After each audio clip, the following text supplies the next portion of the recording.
All right, John Manuel with Curt Casali of Vanderbilt. Did I pronounce the name right first? Yes. Casali, all right, good. We like our nutmeg steak guys at Baseball America. Curt, we did a story on you guys earlier this year, the New England kind of influence on Vanderbilt, you, Espo, obviously Coach Corbin and his Red Sox fixation.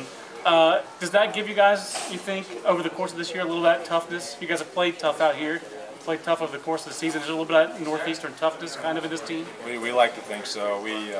Everybody from the Northeast doesn't really have the opportunities that everybody from the South and West Coast has in terms of weather and in terms of being able to play baseball all year round. So most of us are multi-sport athletes, so we have to play football and basketball just to stay in shape. But the main thing, we have fresh arms, we have fresh bodies for the most part, and Coach Corbin does a good job of picking us up from the Northeast and bringing us south to Nashville. What did it mean to you and to the team to be part of the team that kind of broke that door down for Vanderbilt and for Coach Corbin to be recruited to it? And the program already had momentum when you got here, but to be part of the team that did it, what does it mean? Well, I think it definitely got everybody off of the 2017 team, just because everybody was so let down by that team in terms of how many high draft picks they had and all the talent. But it's an honor to be a part of the team that finally broke through to Omaha. We talk about it, we put it on our hats, and it's fresh in our minds constantly throughout the year.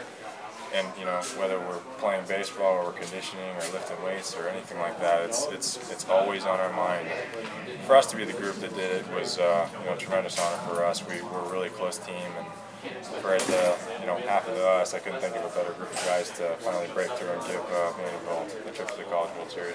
I'm going to pump up our rankings here a little bit for our viewers, but all year Vanderbilt, Florida, South Carolina, Virginia, and that's who's left here.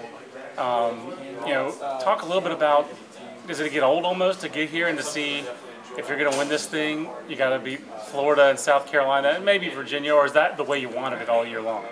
I don't know if it's something that you want. You want to play good competition to test yourself and to prove your worth. But at the same time, like I said before, it's a great honor for the SEC to have 3 of the Final Four teams, and that's all coming from the same division. We battled all year against these 2 clubs, and I don't think you're allowed to use that unless you play for South Carolina. we battled. I tell you, they're both really, really good teams, and for it to be in the same division, and for us to say that we share an SEC title with them is a tremendous honor, and we're just fortunate enough that we can show the country what type of baseball the SEC can bring. I have to ask 2 goofy questions because I'm loopy tonight, but first of all, break down Aaron Westlake defensively behind the plate. I look at that guy at first base, and the year that you were hurt, he took one for the team and went back there.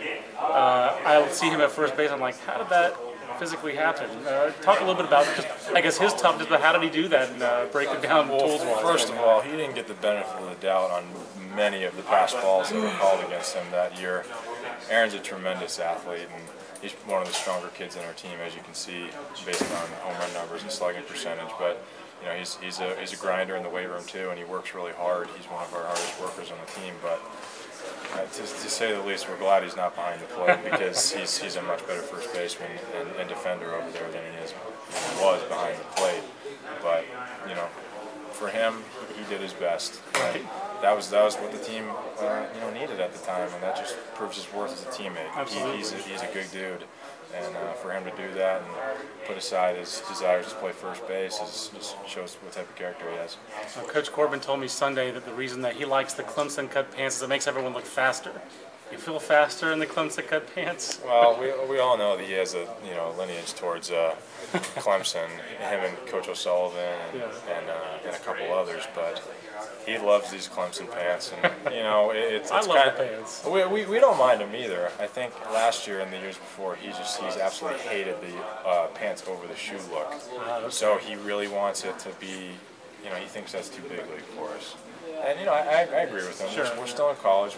We still have a lot of work to do, but we look at it as a opportunity to wear white cleats. Curt Casali, thanks for playing along. Thank you everybody there at baseballamerica.com. We'll see you later this week.